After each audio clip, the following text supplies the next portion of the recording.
Hi friends, आप देख रहे हैं अनु की क्लासेस। आज मैं आपको एलिमेंट्स ऑफ क्राइम के बारे में बताऊंगी कि अपराध के मुख्य या प्रमुख तत्व क्या होते हैं। जैसा कि आप स्क्रीन पे देख रहे हैं कि the chief elements necessary to constitute a crime are first, a human being under a legal obligation to act in a particular way and a fit subject for the infliction appropriate punishment. It means कि सबसे पहला जो necessary elements आप कह सकते हैं, अनिवार्य तत्व, वो है ह्यूमन बीइंग, एक मानव जिसे एक विशिष्ट ढंग से वैधिक बाध्यता के अधीन कार्य करना है तथा जो दंड आरोपित करने के लिए उपयुक्त विषय है।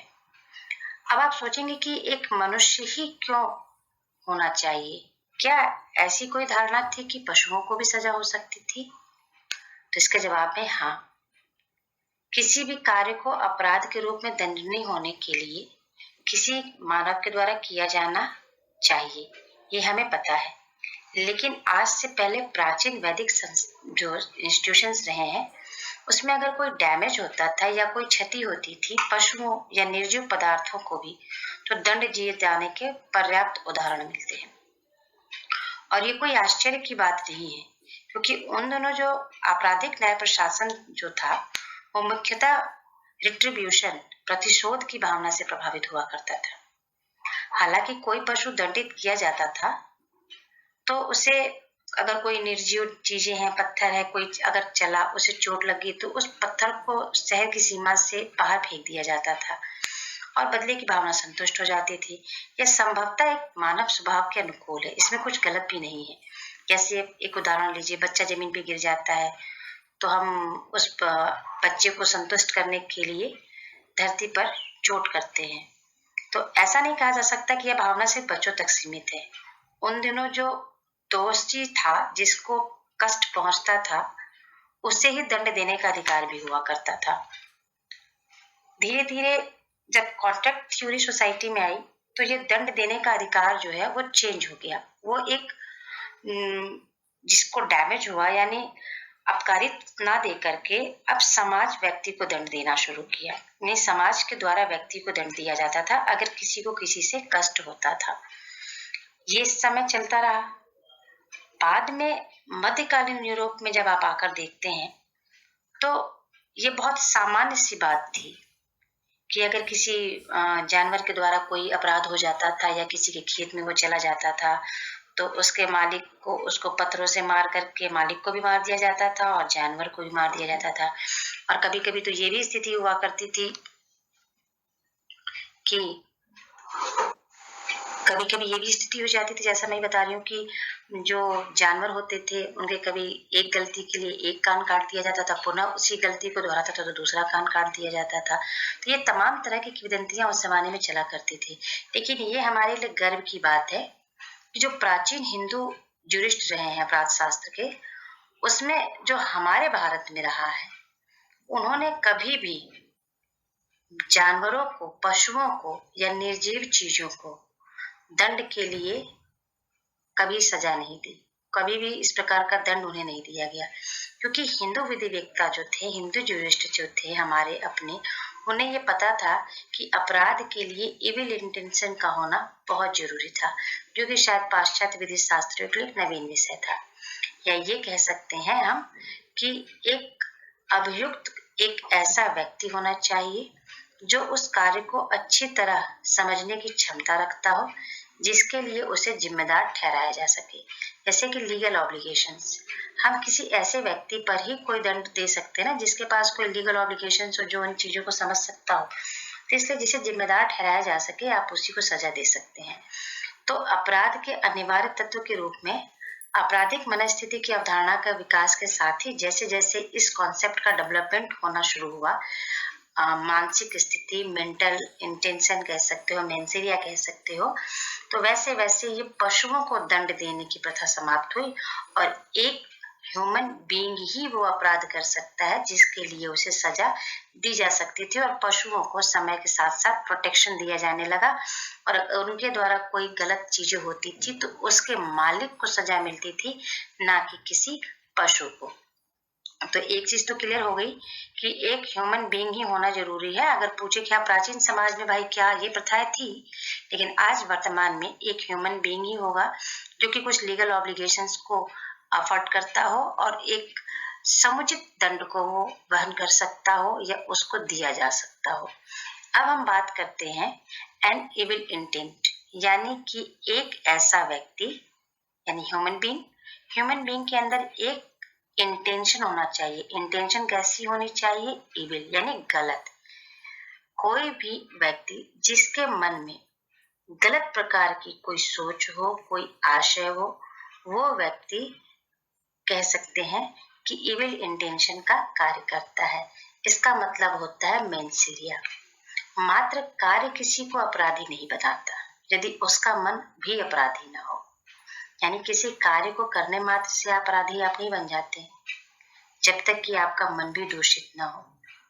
ये एक लीगल लैटिन मैक्सिम है जिसका एक्टस नॉन फेसिट रियप निसी मेंसिट रिया। इस टॉपिक पे मैं आपके लिए एक अलग से लेक्चर बनाऊंगी। इसमें हम सिर्फ और सिर्फ 4 एलिमेंट्स की बात करेंगे कि क्या जरूरी है सिंपल वे में कि एक ह्यूमन बीइंग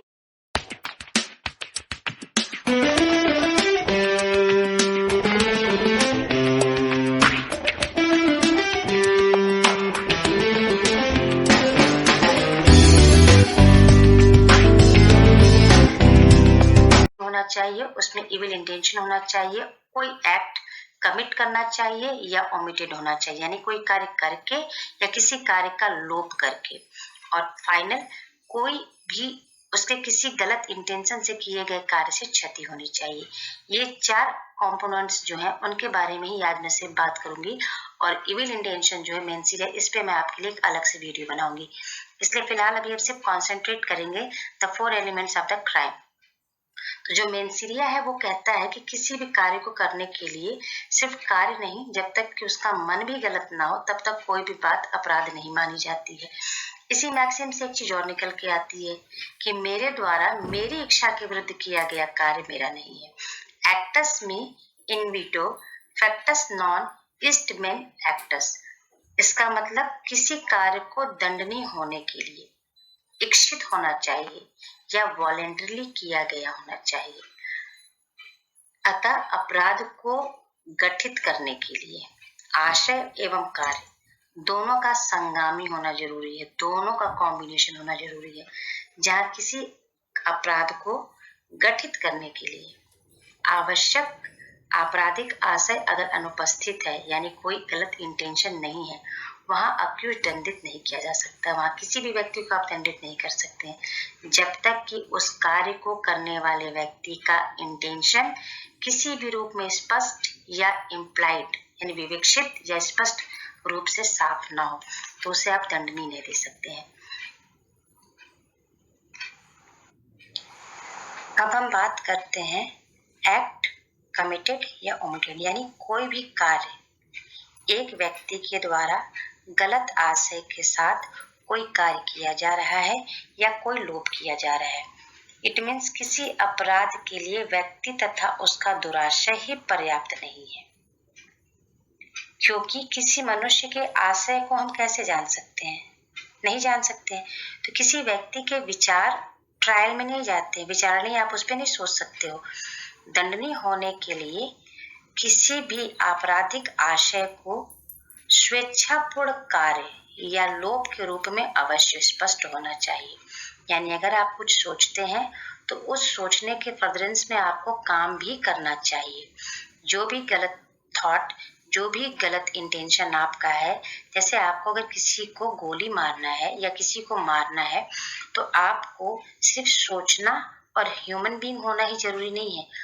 ह्यूमन बीइंग और सोचने के अलावा आपको उस एक्ट को भी गलत तरीके से करना है, ताकि ये चीज क्लियर होगी कि हाँ आपका इविल इंटेंशन था उस व्यक्ति को मारने का।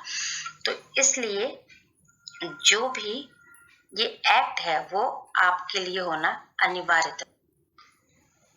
और एक कार्य के अंतर्गत अवैध लोप, इलीगल ओमिशन भी शामिल होता है।